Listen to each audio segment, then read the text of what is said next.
Muy buenos días, iglesia, ¿cómo están? ¿Cómo está la iglesia? Yo quisiera que los que tengan Biblia la levanten. Vamos a comenzar haciendo una declaración que está en Mateo 4:4. Yo quiero que usted repita conmigo: no solo de pan vivirá el hombre, sino de toda palabra que sale de la boca de nuestro Dios. Padre, te damos gracias, Señor, porque tenemos la valiosa oportunidad de poder estar aquí reunidos, atentos a escuchar tu palabra que da vida, tu palabra que transforma, tu palabra que nos muestra el camino. Dale un fuerte aplauso al Señor.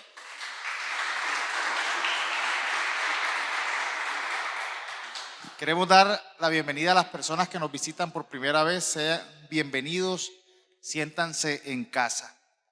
Hoy voy a hablar de algo que es una paradoja. Una paradoja es una figura literaria que tiene una aparente contradicción. En la Biblia hay paradojas. Realmente la vida no es una regla de tres. La vida a veces tiene situaciones contradictorias y muchas veces esas situaciones contradictorias nos muestran la falta de comprensión que tenemos nosotros los seres humanos acerca de la voluntad de Dios. Sabemos que la voluntad de Dios es buena, es agradable y es perfecta, pero muchas veces nos enfrentamos a situaciones que nos confrontan, que a veces parece que nos contradicen esa voluntad buena, agradable y perfecta. Y aunque sabemos que estamos en un mundo de naturaleza caída, donde no experimentamos en este mundo la voluntad buena, agradable y perfecta, ¿por qué? Porque hace falta que venga el reino de los cielos. Una de las grandes proclamaciones, de las más importantes que hace Jesús, Dios encarnado, fue: el reino de los cielos se ha acercado. Y la iglesia tiene la tarea de ser una proclamadora y una evidenciadora o testificar acerca de la llegada del reino de Dios. Y aunque en el Nuevo Testamento vemos que dice que en Cristo somos más que vencedores, muchas veces pasamos por momentos de tribulación, de angustia, de persecución, de enfermedad, de tristeza, y a veces decimos: ¿qué pasó, Señor? Hoy la enseñanza se titula Cuando los sueños mueren.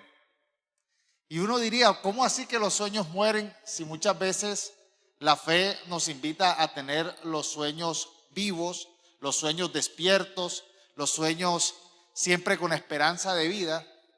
A veces en nuestra vida nos encontramos frente a esa paradoja. A veces los sueños parece que murieran, que se nos esfumaran, que desaparecieran. Cuando yo tuve 19 años, yo entré al ejército.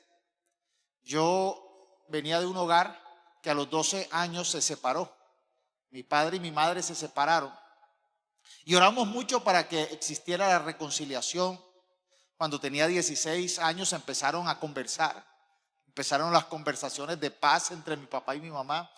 A los 17 las cosas iban mejorando. A los 18 ya éramos amigos nuevamente. Dios estaba cumpliendo mi sueño. Y a los 19 años entré al ejército. Mi padre me dijo: cuando salgas del ejército te voy a enseñar a trabajar. Mi padre era un empresario reconocido y me dijo: te voy a enseñar a trabajar. Tenía todos los sueños perfectos y a los 3 meses asesinan a mi padre.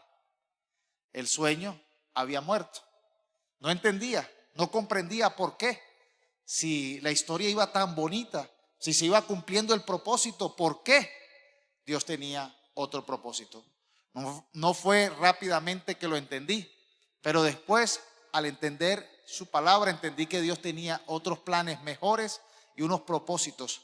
Porque sé que mi padre partió, pero está en la presencia de Dios. No murió, pero Dios tenía un propósito de ser mi padre y de que yo aprendiera no de mi padre terrenal en ese momento, sino de mi buen Padre del cielo. Y muchas veces hay circunstancias en nuestra vida que nos hacen sombra, que nos sustituyen la necesidad de Dios. Y por eso qué bueno la declaración con que empezamos hoy: no solo de pan vive el hombre, sino de toda palabra que sale de la boca de Dios. Hay muchos sustitutos que nos impiden poder ver la realidad como debe ser. Y hoy hoy quiero compartir de ese tema, un tema necesario, importante, porque necesitamos estar preparados para todo, para toda situación. No siempre para las buenas, sino para las malas. Hay un refrán que dice que los grandes marineros no se forman en en agüitas calmas, en las bahías de las playas, sino en mar adentro, en tormentas es donde se forma un verdadero marinero. Y en la Biblia vemos muchas historias o varias historias de personas que experimentaron aquello de que sus sueños murieron, que a pesar de ellos tener esperanza, de estar caminando con Dios, de ser del pueblo de Dios, se enfrentaron frente a esa realidad. Sus sueños murieron. Pero a pesar de esta calamidad, de esta tragedia, ellos mostraron su grandeza delante de los ojos de Dios al actuar de formas que permitieron que sus sueños resucitaran o que alcanzaran nuevos propósitos o que pudieran nacer a una nueva esperanza que estaba perdida. Ejemplos, tenemos Job, un hombre que su nombre quedó como un libro de la Biblia. Job fue un hombre que enfrentó pérdida. Era un hombre bueno, trabajador, justo, pero perdió parte de su familia. Sus hijos partieron a la presencia de Dios. Sus fincas, sus negocios se quedaron en la nada, se derrumbaron, todo lo perdió. Pero Job nos enseña cómo pudo tener una actitud diferente, una actitud que lo llevó a salir adelante y a encontrar propósitos en Dios, primeramente a conocer más a Dios. Vemos en el Antiguo Testamento una mujer llamada Rahab, que era una mujer de comportamiento criticado, era una ramera, una prostituta, buscada o deseada por los hombres y odiada por las mujeres. Vivía en Jericó, una ciudad que tenía un dictamen de Dios que iba a ser arrasado, que iba a ser destruido. Ella entiende que el propósito de Dios era que su ciudad, que su pueblo iba a morir, iba a perecer.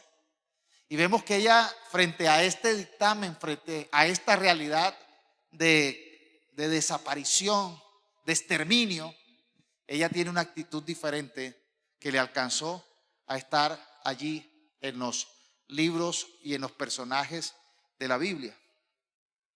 Vemos a una mujer del pueblo de Dios llamada Noemí.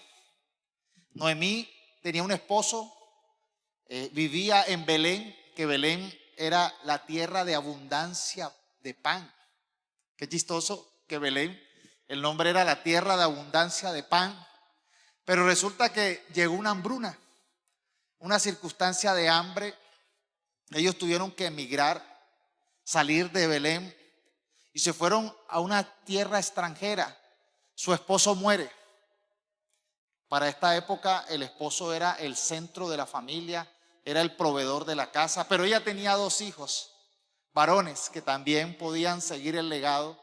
Y ella se va con sus 2 hijos a una tierra extranjera de Moab, los moabitas, y allá ellos consiguen esposas y se casan. Y resulta que sus 2 hijos también mueren. Ella quedó prácticamente sin esposo, sin hijos. Le dice a las nueras: chao, no tengo más nada que darles. Pero se quedó una, Ruth, y el libro se llama Ruth.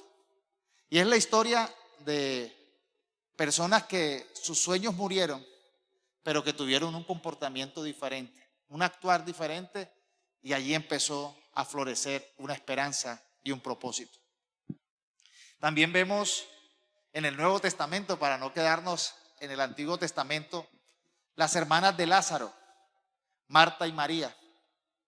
Parece que esta familia tenía a Lázaro, quien parecía ser el hermano mayor, el primogénito, el varón. En esta época, como les decía, el varón representaba provisión, responsabilidad. Y ellas tenían un hogar un poco diferente, porque no se habla de sus padres, de su madre, sino se habla de su hermano Lázaro, amigo de Jesús, de los creyentes fieles de Cristo. Y resulta que su hermano Lázaro tiene una enfermedad y de una forma rápida muere allí. también murieron sus esperanzas. Habían construido de pronto una seguridad, una estabilidad familiar en torno a lo que en esa época eran los principios sociales importantes, y allí otra vez se murieron los sueños. Pero hubo algo diferente en ellos y cambió. Y por último tenemos a los apóstoles, los 12 apóstoles. Uno traicionó, ya quedaban 11. Y resulta que a veces los sueños mueren cuando hay traición. Éramos los 12 amigos y ahora somos los 11. Y resulta que habían seguido apóstoles, discípulos, seguidores de Cristo. Todos centrados, habían conocido a Jesús de primera mano, tenían el privilegio de escuchar a Jesús, de tocar a Jesús, de comer con Jesús, de entender que Jesús, el Mesías, el Cristo, el Hijo de Dios que se encarnó a salvar, pero los toma de sorpresa algo que de pronto no lo habían entendido muy bien. Se enfrentan a la paradoja de no entender bien cuando ven a Jesús crucificado.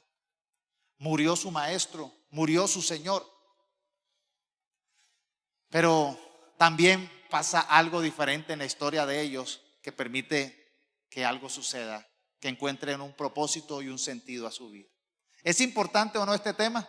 ¿Lo consideran o no? ¿O me voy? Vamos a seguir.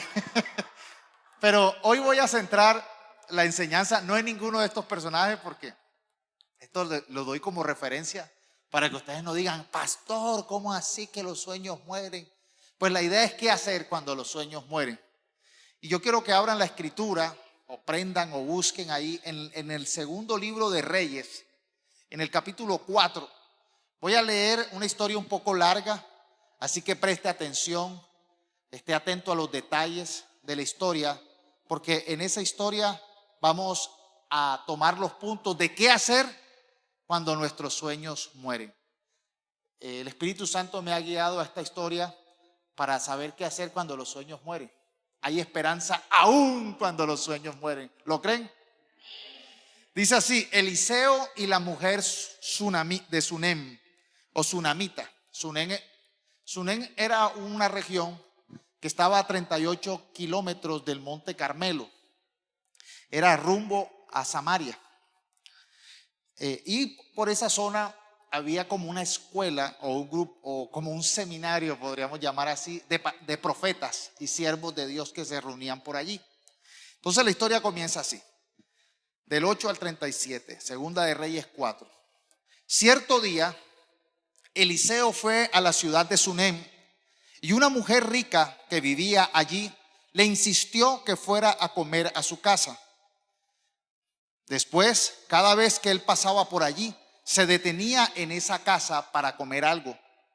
Entonces la mujer le dijo a su esposo: estoy segura que este hombre que pasa por aquí de vez en cuando es un santo hombre de Dios.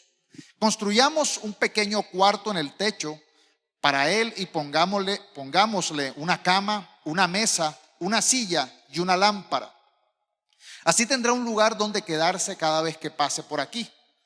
Cierto día, Eliseo regresó a Sunem y subió a ese cuarto para descansar.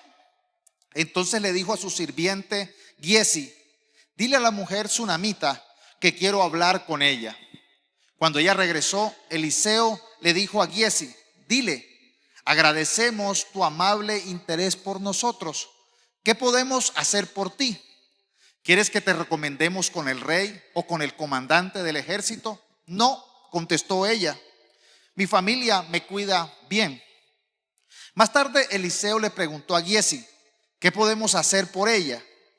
Ella no tiene hijos, contestó Giesi, y su esposo ya es anciano. Llámala de nuevo, le dijo Eliseo. La mujer regresó y se quedó de pie en la puerta mientras Eliseo le dijo: el año que viene, por esta fecha, tendrás un hijo en tus brazos. No, señor mío, exclamó ella, hombre de Dios, no me engañes así ni me des falsas esperanzas. Realmente aquí vemos que la mujer había muerto un sueño. ¿Cuál era el sueño que había muerto? Poder tener un hijo. A veces las circunstancias biológicas, clínicas, médicas, de edad, en este caso, impedían que ella pudiera tener un hijo. Hay personas que frente a la imposibilidad, frente a las circunstancias, dicen: no, este sueño es imposible, muero a eso. Efectivamente, versículo 17, la mujer pronto quedó embarazada de una forma sobrenatural. Fue milagroso esta situación. Y al año siguiente, por esa fecha, tuvo un hijo, tal como Eliseo le había dicho. Cierto día, el niño ya más grande salió a ayudar a su padre en el trabajo con los cosechadores. Y de repente gritó: me duele la cabeza, me duele la cabeza. Su padre le dijo a uno de los sirvientos: llévalo a casa junto a su madre.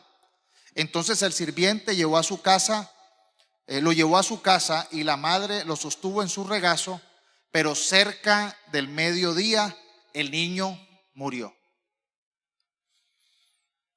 Ella lo subió y lo recostó sobre la cama del hombre de Dios. Luego cerró la puerta y lo dejó allí. Después le envió un mensaje a su esposo: mándame a uno de los sirvientes y un burro para que pueda ir rápido a ver al hombre de Dios y luego volver enseguida. ¿Por qué ir hoy?, preguntó él. No es festival de luna nueva ni día de descanso. Pero ella dijo: no importa. Miren, ella no le dijo al esposo lo que estaba sucediendo. Entonces ensilló el burro y le dijo al sirviente: apúrate y no disminuyas el paso a menos que yo te lo diga. Cuando ella se acercaba al hombre de Dios, recuerdan, 38 kilómetros después, porque mire dónde estaba, en el monte Carmelo estaba el hombre de Dios. Eliseo la vio desde lejos y le dijo a Giesi: mira, ahí viene la señora de Sunem. Corre a su encuentro y pregúntale: ¿está todo bien? ¿Tú y tu esposo y tu hijo? Sí, contestó ella, todo está bien. Sin embargo, cuando ella se encontró con el hombre de Dios en la montaña, se postró en el suelo delante de él y se agarró de sus pies. Giesi comenzó a apartarla, pero el hombre de Dios dijo: déjala, está muy angustiada, pero el Señor no me ha dicho qué le pasa. Recuerden que Eliseo era el profeta. Entonces ella dijo: ¿acaso yo te pedí un hijo, Señor mío? ¿Acaso no te dije: no me engañes ni me des falsas esperanzas? Enseguida Eliseo le dijo a Giesi: prepárate para salir de viaje, toma mi vara y vete. No hables con nadie en el camino, ve rápido y pon la vara sobre el rostro del niño.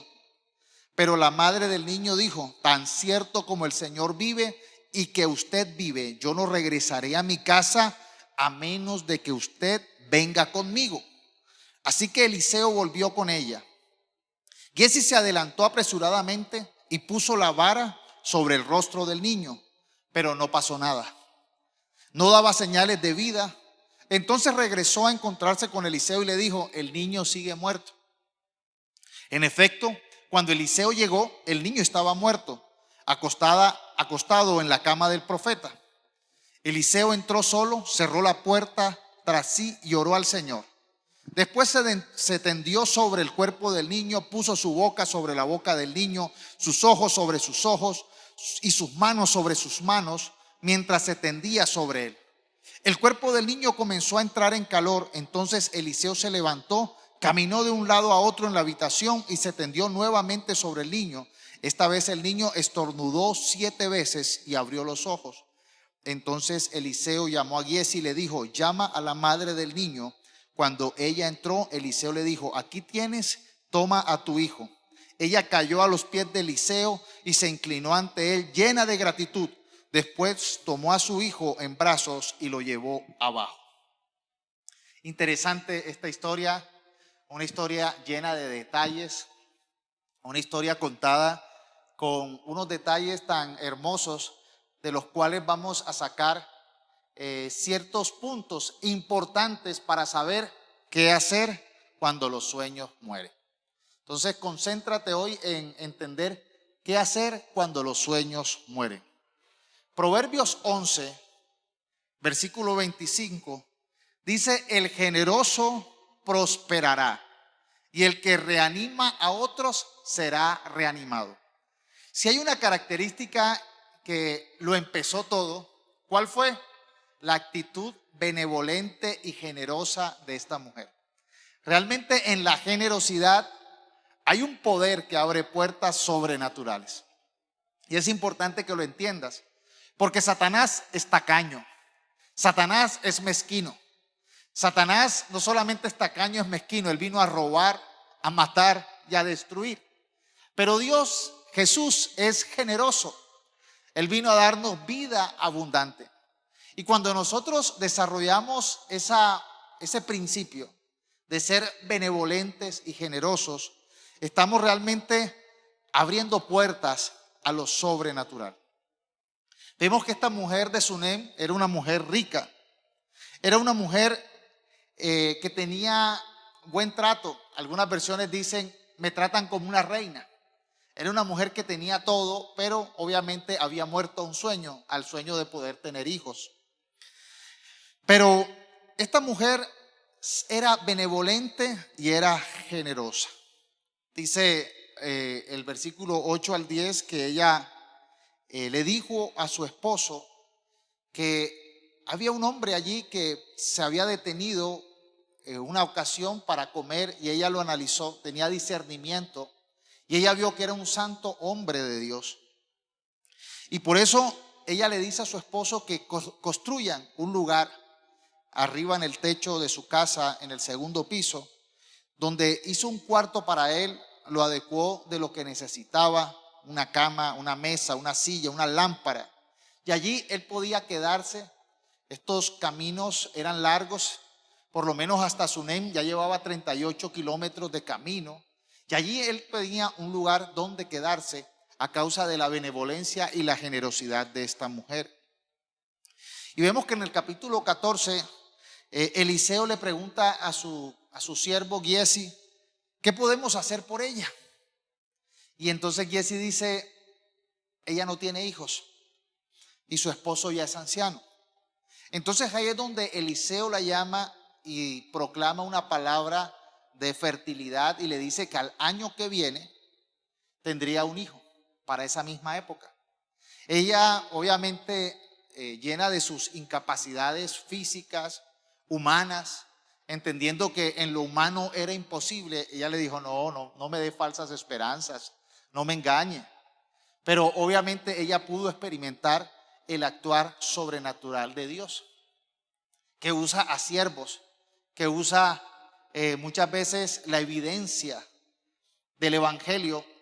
Cuando usted evidencia el evangelio con poder, con señales, usted dice, no, es que tengo un Dios sobrenatural. Y ella pudo experimentar el mover del Dios sobrenatural cuando a través de este siervo de Dios declara una palabra que era imposible para nosotros, pero era posible para Dios.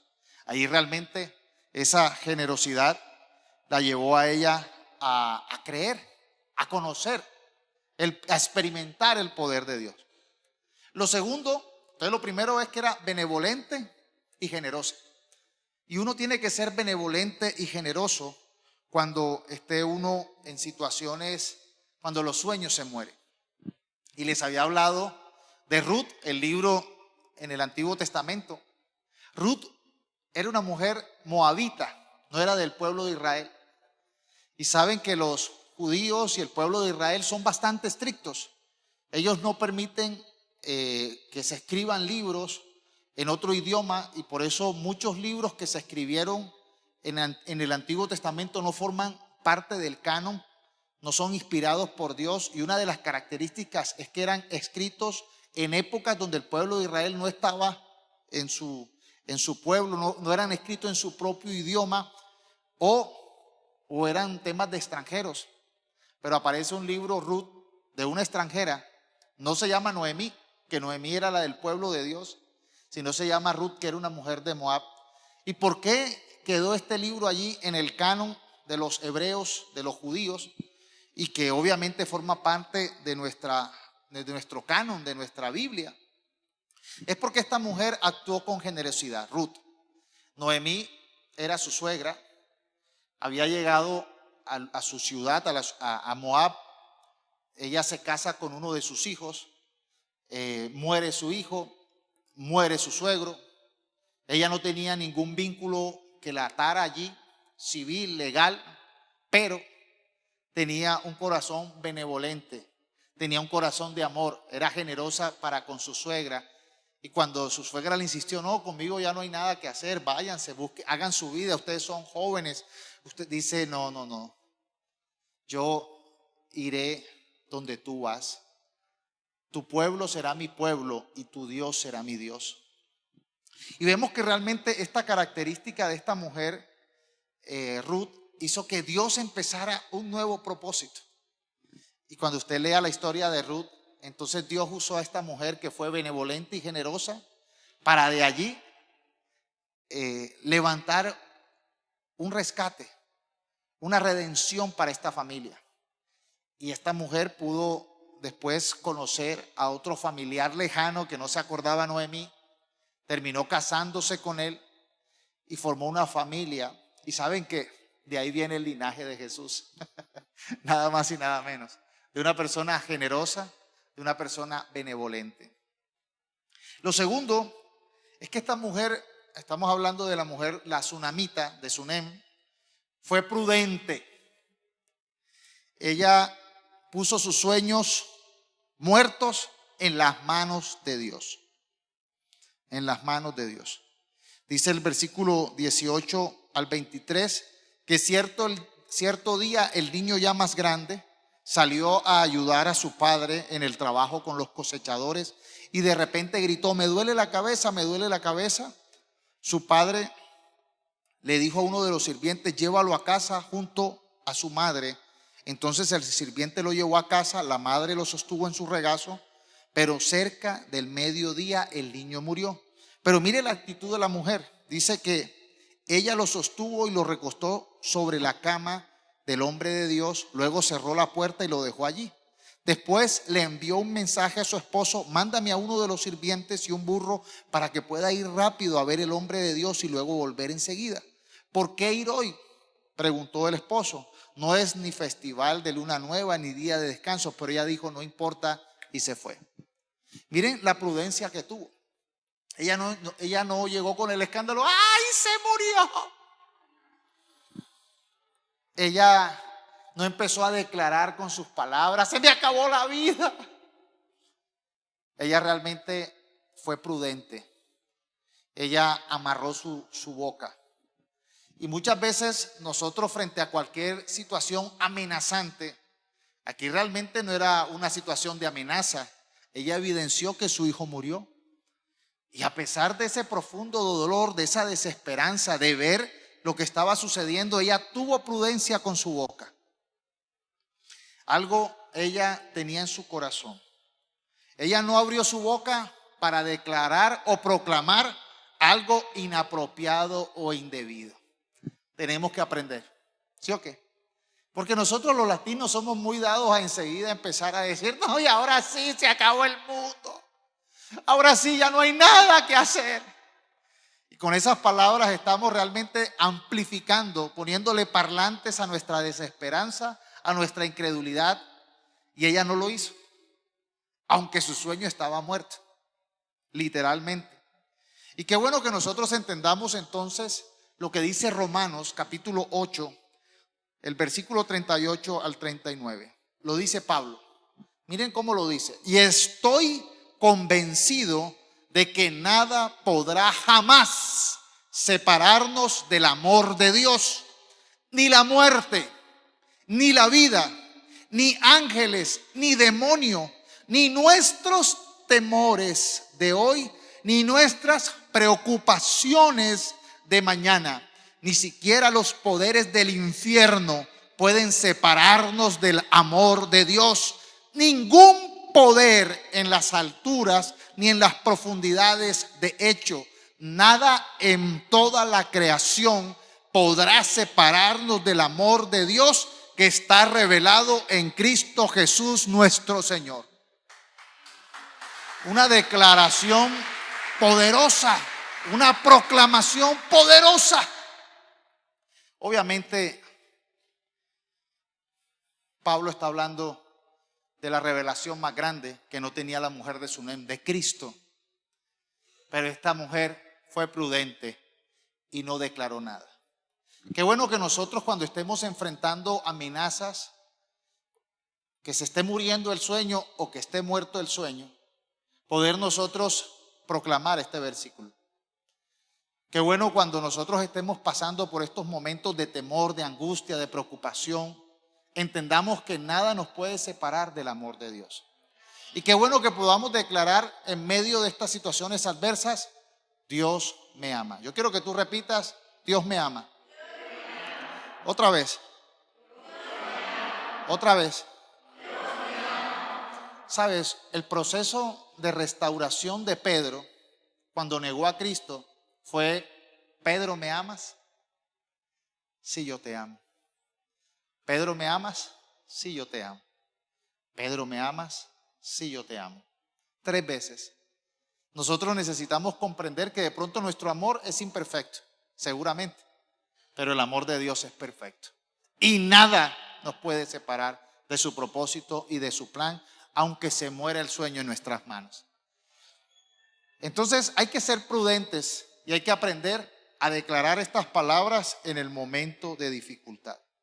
Lo tercero fue que ella fue creyente.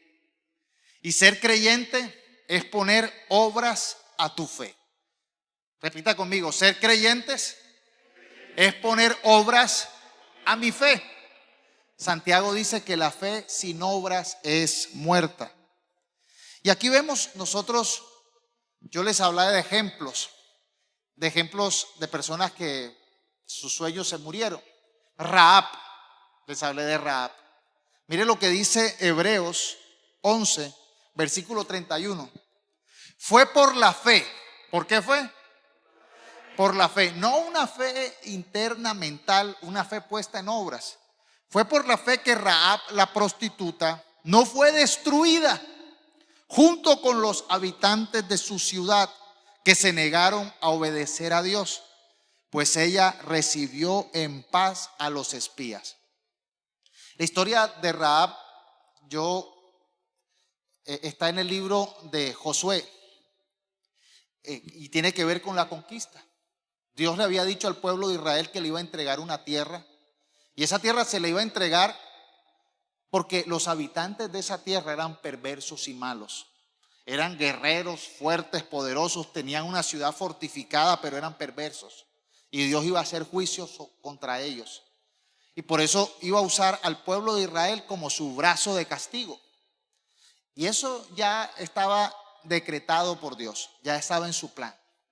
Pero cuando llegaron los espías a esta ciudad, la ciudad de Jericó, ustedes saben que hemos hablado de esta ciudad, Dios le dio una estrategia lo más de ilógica, de no racional. ¿Quién dijo que una ciudad amurallada, que tenía las murallas más poderosas de las que estaban allí, se iba a derrumbar dándole la vuelta 7 veces y después gritando al Señor, ¡ruah!, se cayeron las murallas? Pero ella sabía que ese pueblo caminaba con el Dios Todopoderoso. Y entonces Josué envió unos espías. Ellos entraron, se escondieron en la casa de la prostituta, de Rahab. Por lo general, estas mujeres le abren la puerta a todo el mundo. Y allí, por ese camino fue que entraron allí, y resulta que ella, cuando escuchó el plan que Dios tenía de destrucción, ella creyó, y ella entonces actuó conforme a lo que ella creyó. Ella protegió, escondió, guardó silencio y le hizo un acuerdo con ellos: por favor, no me destruyan a mí ni a mi familia. Y ella creyó a la palabra de los espías, porque los espías lo único que podían decir: te damos nuestra palabra que así va a ser. Y entonces le dieron una señal que amarrara un trapo rojo en su ventana, y que allí en su casa, cuando vinieran ellos, metiera a todos los que se iban a salvar de su casa. Ella creyó y actuó conforme a lo que creyó. Los protegió, los guardó. ¿Ven que la fe sin obras es muerta? Y eso fue lo que hizo que Rahab se salvara. Y otro dato curioso: Rahab después dejó su vida de prostitución, se casó con un buen hombre, y de allí también viene el linaje de Jesucristo. Aparentemente un sueño muerto, pero actuaron con una fe que tiene evidencia. Hebreos 11 habla de la historia de los valientes de la fe. El versículo 35 dice: algunas mujeres confiaron en Dios y por eso Dios hizo que sus familiares muertos volvieran a vivir. Algunos confiaron tanto en Dios que no quisieron que los dejaran en libertad. Al contrario, dejaron que los mataran, porque sabían que volverían a vivir y así estarían mucho mejor. Hebreos 11:35. Entonces, a ver quién recuerda cuáles son los puntos. El primero, generosos y benevolentes. El segundo, prudentes con la lengua, con la boca. El tercero, creyentes, una fe con obras. Y el cuarto, perseverantes. Ser perseverantes. Segunda de Reyes, la misma historia, 4:27 al 37, dice que sin embargo, cuando ella se encontró con el hombre de Dios, recuerden que ella cogió su burrito, su criado, y avanzó esos 38 kilómetros. El profeta mandó a Giesi para que le preguntara. Ella ni le dijo a Giesi. La prudencia. Y cuando llegó frente al hombre de Dios en la montaña, se postró en el suelo delante de él y se agarró de sus pies. Giesi comenzó a apartarla, pero el hombre de Dios le dijo: déjala, está muy angustiada, pero el Señor no me ha dicho qué le pasa. Y a veces uno encuentra situaciones donde la respuesta no la tiene nadie. Me estoy comunicando. Ni el profeta de Dios tenía la respuesta. Hay situaciones donde usted no quiere escuchar la voz de nadie. Usted quiere que Dios le hable y que Dios intervenga. Por eso es muy importante que ustedes entiendan que el evangelio no es, pues el pastor David está para ayudarles, para decirles. Muchas veces Dios me dice, y hoy les estoy hablando palabra profética. A veces les hablo palabra profética más personal, pero a veces Dios no me dice. ¿Y por qué está pasando eso? Todavía Dios no me ha dicho nada. Y recuerden que la paradoja, que es una aparente contradicción, es porque muchas veces nosotros no logramos comprender el cuadro completo. Dios dio a la iglesia dones, y uno de esos dones hermosos y que valoramos mucho es el don profético. Porque el profeta puede traer, es como si estuviéramos armando un gran rompecabezas del plan de Dios. Y el profeta muchas veces llega con fichas que uno dice: ay, ya entiendo por dónde es que Dios quiere. Ya entiendo qué es lo que estamos armando. Ya entiendo cómo y cuál es el propósito. Pero a veces el profeta dice: no tengo fichas. Y recuerden lo que dijo los que vinieron el primer servicio. Vea, siéntase privilegiado por estar aquí en este primer servicio. Este primer servicio es el más frío, ¿verdad? ¿Tienen frío?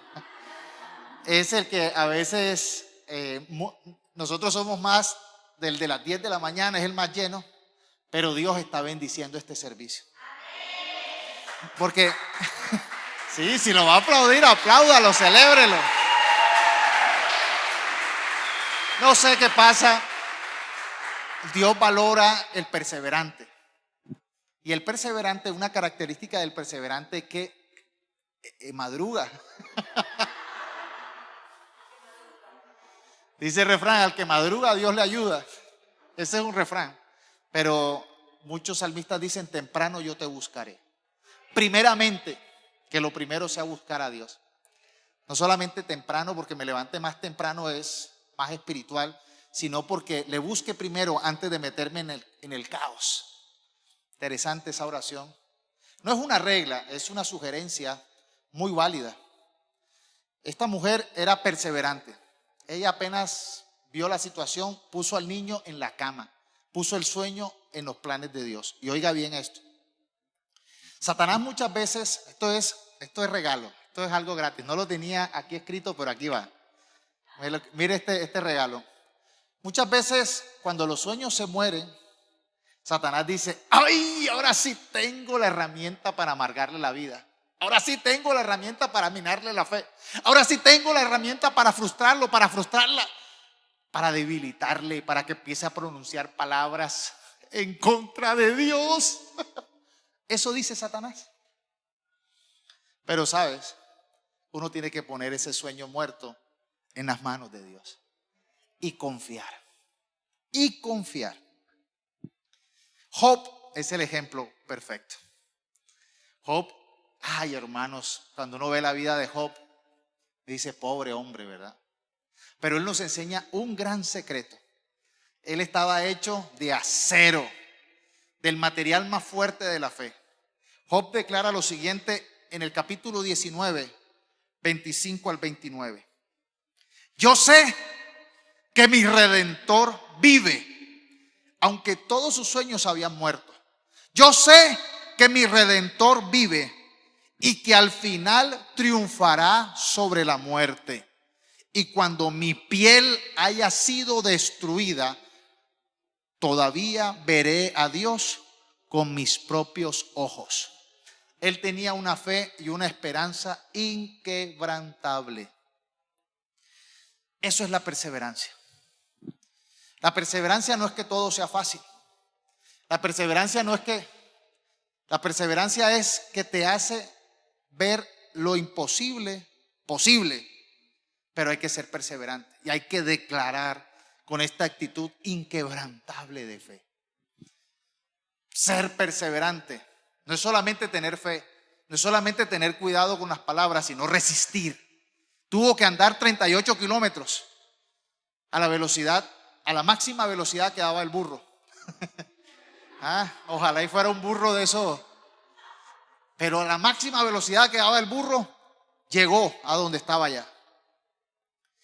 Gessi le preguntó, ¿qué? A veces llega la gente y miren que una característica que tuvo Job, que esta mujer supo hacerle el quite, fue que Job llegaron amigos, teólogos, a teologizar cuál era su problema. Ay no hermano, resígnase, algún pecado habrá cometido, quién sabe usted, a decir cosas humanas. Y en el libro de Job vemos que pasan como 40 capítulos hablando humanos. Y al final Dios dice, ninguno tuvo la razón. Todos estaban equivocados. Es más, Dios ya estaba molesto con uno de ellos, que le dijo a Job, ora por ese amigo tuyo porque estoy realmente que le doy un fuetazo. Ya. Y Job tuvo que bendecirlo. ¿Qué hizo esta mujer? Esta mujer le hizo el quite. Y vino Gessi, le hizo el quite a Gessi. No. Yo sé a lo que voy. Y se postró frente al profeta, al siervo de Dios. Pero el profeta dijo, Dios no me ha dicho nada. Y ella dijo, no me voy de aquí hasta que usted no vaya personalmente. Téngalo por seguro. No solamente era perseverante, sino decidida.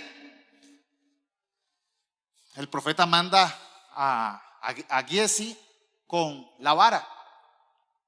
Lo manda con la vara. Él fue con la vara. Le puso la vara encima al hijo. Pero no se levantó. Siguió muerto. A veces la palabra, sin la unción del Espíritu Santo, no logra nada. No logra mucho. ¿Se acuerdan?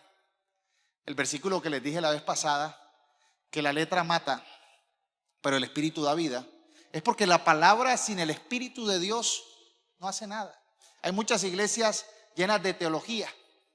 Y no es que la teología sea mala, yo soy teólogo, yo estudié teología también, pero es que la teología no solamente nos enseña la letra, pero el Espíritu Santo es el que la hace viva. Y había una característica en este siervo de Dios. Y es que Eliseo era el siervo de Elías, ¿se acuerdan? Y Elías, el gran profeta que Santiago dice que podemos tener la fe como Elías. Pero Eliseo fue más astuto. Cuando iba a partir Elías, Eliseo le dijo, Elías le dice, bueno, ¿qué quieres que te dé? Y él dijo, una doble porción de tu unción. De tu unción. La unción del Espíritu Santo estaba el doble en él. Por eso a veces se necesita unción. Y la unción se logra de rodillas delante de Dios, buscando la presencia de Dios, clamándola, porque él la buscó. O sea, Eliseo es el ejemplo de que pidió. Ahí Jesús dijo: pidan, toquen, busquen. Hay algunos teólogos que dicen: ¿quién dijo que uno tiene que pedir al Espíritu Santo? ¿Cómo que no? Eliseo lo pidió, lo esperó, lo anheló. Hay un texto que dice en el Nuevo Testamento: no extingan al Espíritu Santo, no apaguéis, no lo entristezcan. O sea que nosotros necesitamos anhelar, estar prendidos. Entonces Giesi fue con la palabra. ¿Se acuerdan de la vara? La prédica de la vara, que la vara de Moisés, esta es más poderosa que la vara de Moisés y es color madera. Entonces fue y le puso la vara. El muchacho nada, todavía sigue muerto. Pero al final, la última característica fue que su sueño, que estaba muerto, resucitó triunfante.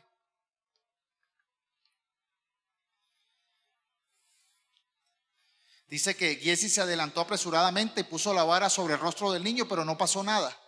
No daba señales de vida. Entonces regresó a encontrarse con Eliseo y dijo: el niño sigue muerto. En efecto, cuando Eliseo llegó, el niño estaba muerto, acostado en la cama del profeta. Eliseo entró solo. Oiga bien esta parte. Esta parte es...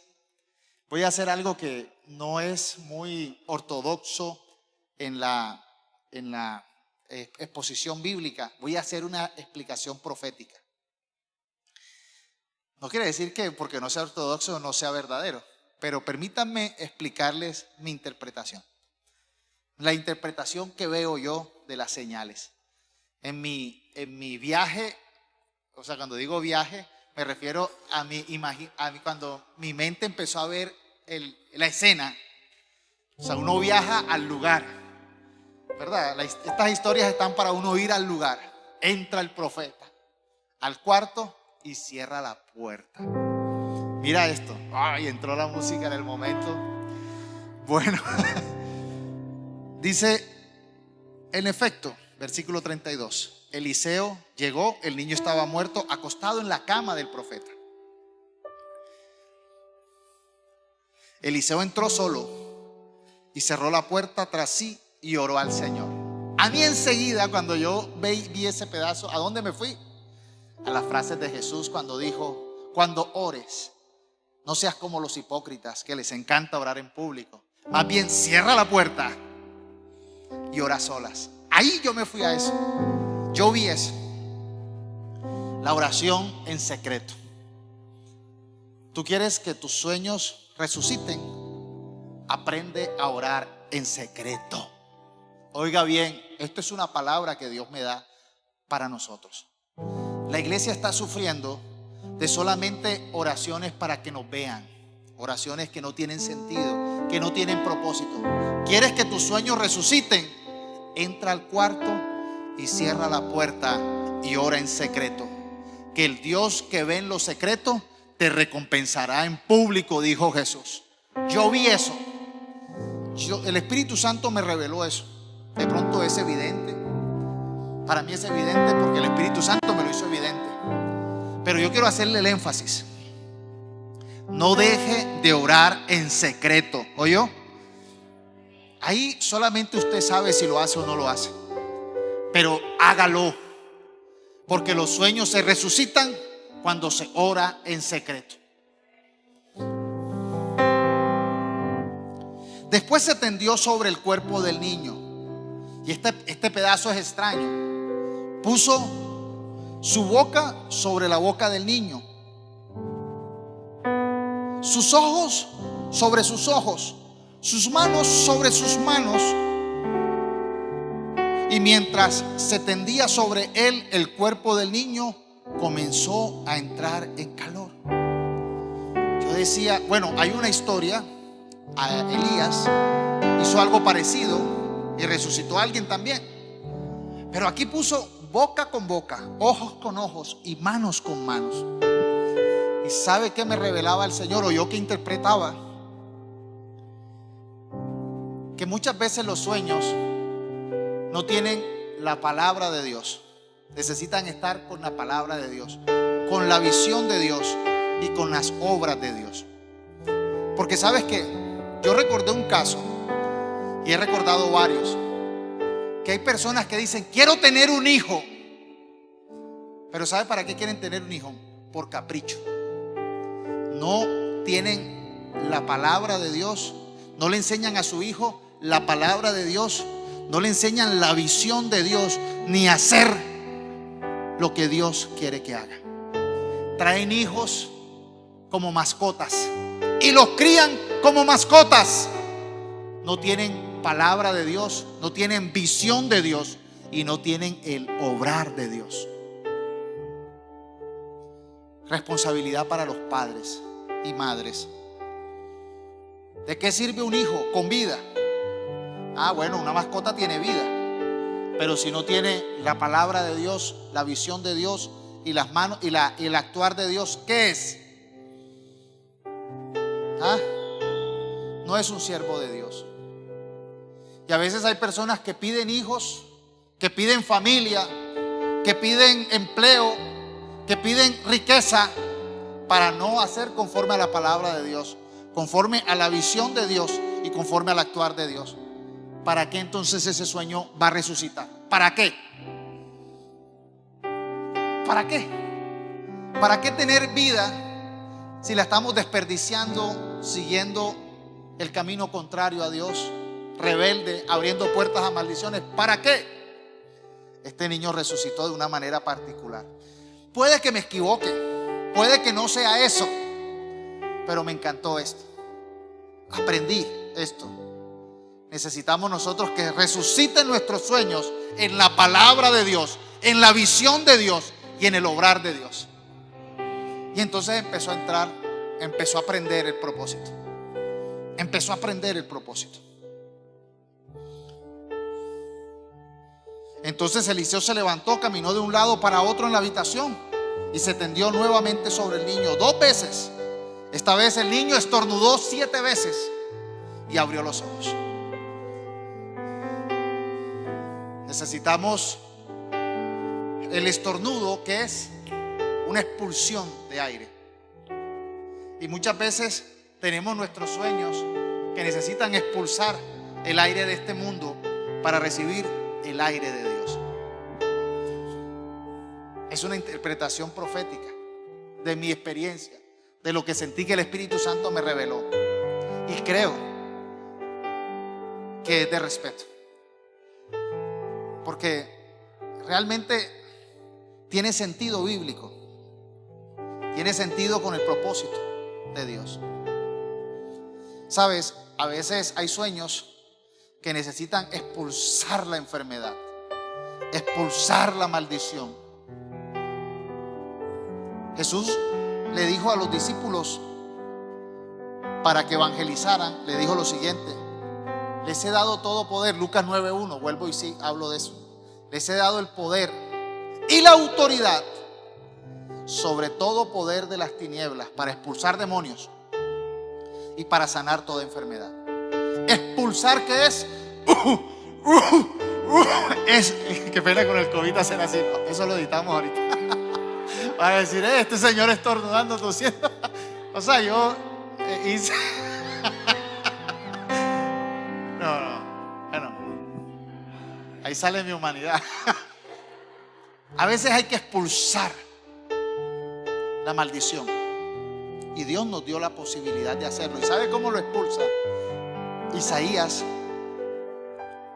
lo profetizó. El Espíritu de Dios está sobre mí y me ha ungido para traer libertad, para anunciar paz, para liberar a los cautivos.